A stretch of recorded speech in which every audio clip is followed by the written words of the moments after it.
আজকে আমি একটা গল্প বলতে চলে আসলাম, আর সেটা হলো একটা অন্ধ মেয়েকে পতিতালয়ে বিক্রি করার গল্প। গল্পের শুরুতে আমরা একটি অন্ধ মেয়েকে দেখতে পাই। এই অন্ধ মেয়েকে কিছু লোক গ্রাম থেকে শহরে নিয়ে আসে। মেয়েটি যখন চোখের কাপড়টি সরায় তখন সে বুঝতে পারে যে সে দেখতে পাচ্ছে। তবে সেখানে লোকেরা তাকে পতিতালয়ে বিক্রি করার পরিকল্পনা করে। সে পালাতে চেষ্টা করে। তারা জানে না যে মেয়েটির সঙ্গে গতরাতে এক অদ্ভুত ঘটনা ঘটেছে। কেউ তার উপর হলুদ আত্মা জাদু করে আর তার আত্মা বদলে দিয়েছে। এক ভয়ঙ্কর নারী হত্যাকারী আত্মা তার দেহে প্রবেশ করেছে। মেয়েটি কাঠের সেতুতে লাফিয়ে উঠে পালানোর চেষ্টা করে, কিন্তু সে বুঝতে পারে যে তার সমস্ত শক্তি হারিয়ে গেছে। এই শরীর এত দুর্বল হতে পারে তা সে কল্পনাও করতে পারেনি। আর সে যেখানে যাচ্ছে সেখানে তার মৃত্যু অবধারিত ছিল। তাকে সেখানে ডাকনাম দেওয়া হয়েছিল লুসু। সে ভাবে সত্যি দুর্দশায় থাকা লোকের মতোই তার জীবন তুচ্ছ।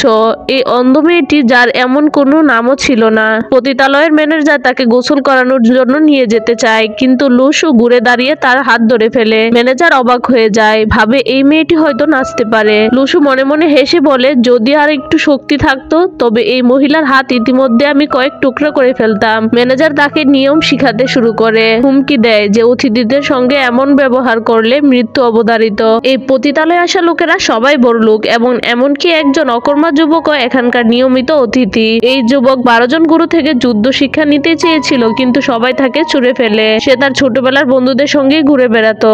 ম্যানেজার স্নান শেষে লুসুকে সাজতে বলে, কিন্তু লুসু চিন্তা করে যে এইসব গয়না নিয়ে চুরি করে সে পালিয়ে যাবে। ঠিক তখনই ম্যানেজার এসে পড়ে।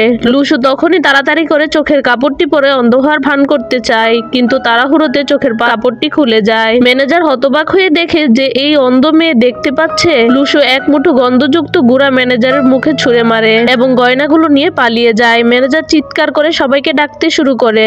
লুসু দেয়ালের ওপার দিয়ে পালানোর চেষ্টা করে, কিন্তু মনে পড়ে যায় তার ক্ষমতা তো এখন পুরোপুরি হারিয়ে গেছে।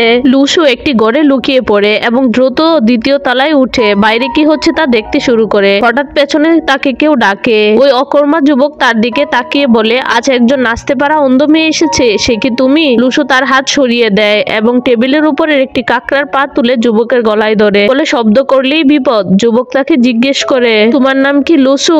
লুসু তাকে শুধরে দিয়ে বলে তার নাম উদে। সে আর যুবকের সঙ্গে জড়াতে চায় না এবং টেবিলের উপর থাকা পাউচটা নিয়ে সরে যায়। যুবক মাটিতে পড়ে থাকা কাঁকড়ার পা তুলে বন্ধুকে বলে, এই পা আমাকে আজকে মেরেই ফেলছিল। যুবক তখন লুসুর ধারাবাহিক চেষ্টায় স্মৃতি মনে করতে থাকে। যুবক ভাবে, এই যে ভান করা উদে মেয়েটি, সে একেবারেই সাধারণ নয়। যদি তাকে গুরু হিসেবে পেতে পারি তবে কেউ আমাকে আর অকর্মা বলবে না। এর পরের পার্টে দেখবো লুসুর সাথে কি হলো। সেটা দেখতে হলে ভিডিওতে লাইক করে চ্যানেলটা সাবস্ক্রাইব করে দিন।